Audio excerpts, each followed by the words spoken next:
we will see a posterior capsular opening while operating a posterior polar cataract and how to manage it without doing a vitrectomy. We start by doing an oval capsulorhexis in such cases. An oval capsulorhexis offers the advantage of easy removal of nuclear segments without rotation or dilatation, and also a place to place a 3-piece lens absolutely 90 degrees to the axis of the oval rhexis. We create an oval rhexis and make sure that the removal of the D segments is done without rotation in such a situation. Once this oval rhexis is completed, we proceed and do the hydro procedure, making sure that we do no procedure to delineate the capsule from the cortex. Instead, we use a special cannula with a bevel up, going within the meat of nucleus, giving short bursts of fluid and separating the nucleus from the nuclear plate. While doing this, we have to keep a mental note that we do not dial the nucleus after this, because this may lead to breakdown of the posterior capsule right now at this stage. Now, in this particular situation, in spite of the fact that this is a soft cataract, we will proceed to attempt a straight chop in this situation. So we reduce the phaco power settings and also make sure that the phaco sleeve is right up to the tip and making sure there's a less amount of phaco tip exposure. This will make sure that we don't burrow through the soft nucleus while doing phaco. Once this is done, we proceed and engage the nucleus and thus slowly going to the periphery and creating a chop. While creating a chop, we do a separation force rather than a down pushing force. Once 2 D segments are created, we rotate the phaco tip and engage 1 D segment of the nucleus and slowly bring it out without rotation into the anterior chamber. Once it is brought into the anterior chamber, emulsification at the iris plane is performed. We will notice when we do this procedure, there are no extra forces being put onto the posterior capsule or the capsular bag.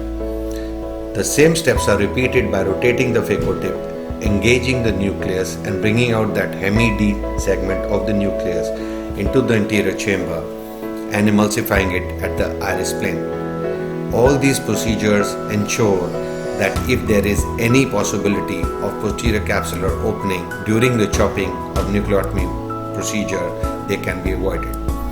Once the emulsification of the nucleus is done, we notice a plaque on the posterior capsule and the nuclear plate.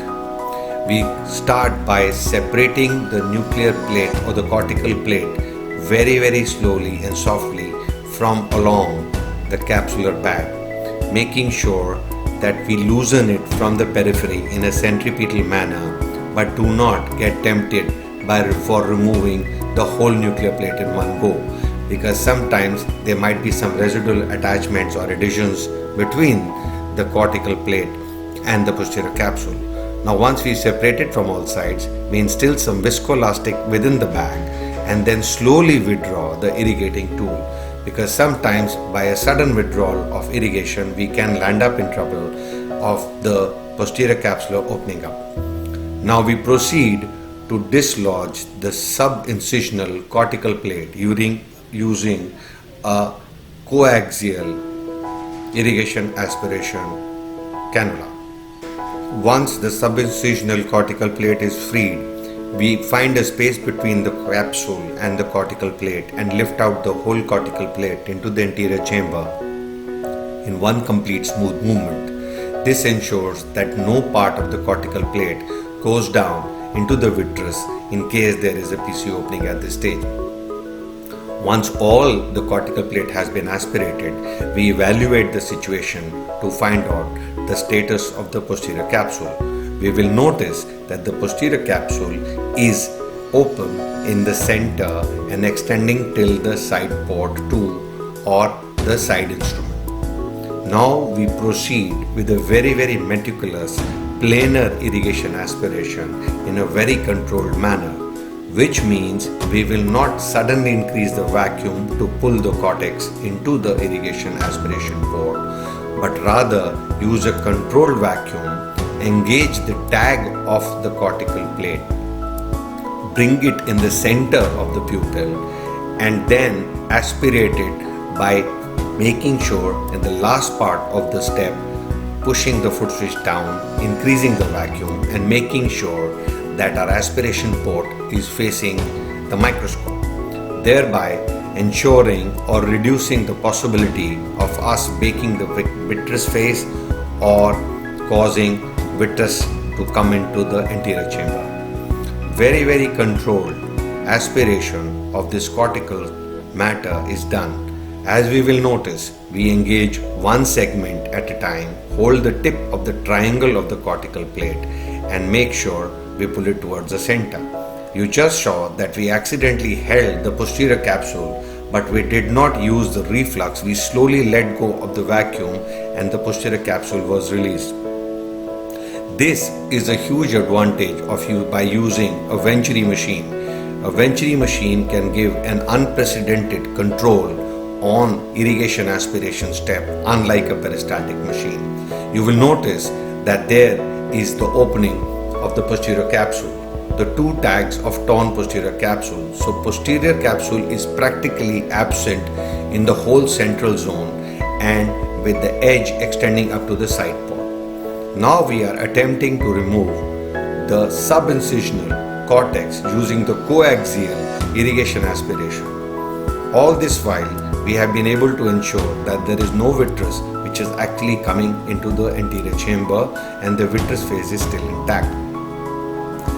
If you notice, each time just before we aspirate the final part of the cortex, we make sure that the aspiration port faces upwards and very slow increase of the vacuum leads to a complete aspiration of the remnant cortical plate. We can still see the PC opening tags which are still very much there. We attempt to remove as much amount of cortex as we can without dislodging or disturbing the anterior vitreous phase.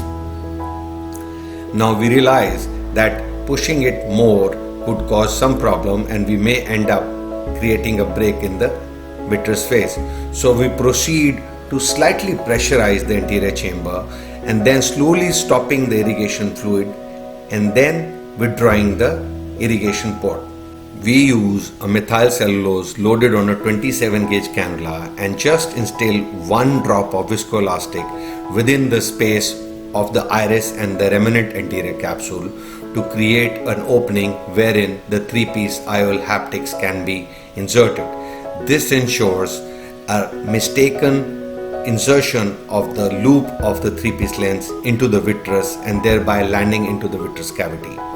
Once we have loaded the lens as instructed, we load it into the cartridge.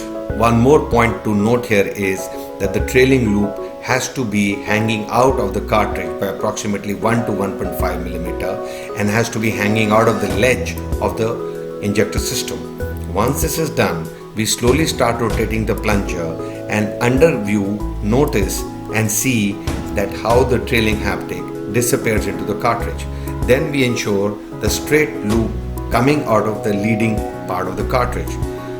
This is followed by enlargement of the wound because we want not a wound assisted IOL insertion, but we would rather have the cartridge tip approximately 2 to 3 millimeter within the eye and then have a controlled landing of the loop of the three-piece lens. Now this cartridge tip enters the eye with bevel facing down and left side and slowly we ensure that the leading haptic goes within the space created with the viscoelastic between the iris and the anterior capsule. The moment the haptic is inside and the optic starts coming out, we start rotating the injector system in an anti-clockwise while the plunger system is moving in the clockwise direction. We will see it in a slow motion again, that how the leading haptic finds the space between the iris and the anterior capsule and slowly rotates into place. Now the moment we notice that the optic of the IOL has come out, now we start rotating the whole injector system in an anti-clockwise manner while the plunger system is moving in the clockwise manner. This ensures that the lens opens in the straight way. Once this is done, we also ensure that the trailing loop is outside the wound and is not to be dialed in till the lens has at least opened 2 by 3rd. Once this is done, we slowly dial the trailing loop into the sulcus, making sure that we maintain the same direction of that of sulcus rather than what we would do if the lens was to be instilled within the bag in a normal standard cataract surgery. We put some viscoelastic on top of the lens to put it into a stable position. We instill some pilocarpine in the eye to close the pupil on top of the lens to make sure that the lens stays in place, does not come forward, and that there is no further vitreous disturbance. This is also a good opportunity to find if there is any tucking of the haptic which is pushing the iris back, and also to make sure that there is no vitreous which is coming with the anterior chamber. If there was a vitreous in this particular condition, the pupil would be peaked and not be round in that area. Once this is done, we preferably avoid using a coaxial irrigation aspiration to remove the viscoelastic or even a bimanual. What I prefer is I use a 27 gauge cannula to wash the anterior chamber by dipping the scleral lip and making sure that the amount of fluid which is going inside the eye, the same amount of fluid is coming out of the main wound as I push in the fluid. This ensures a very controlled viscoelastic removal from the anterior chamber, and at the same time it also makes sure that I do not create much hydrostatic pressure in the anterior chamber lest the vitreous may get disturbed, and at this stage I start having vitreous protruding into the anterior chamber. Once this is done, the intraocular pressure is titrated by dipping on the cornea again and again, and once it is finalized, everything settles down beautifully. Thank you.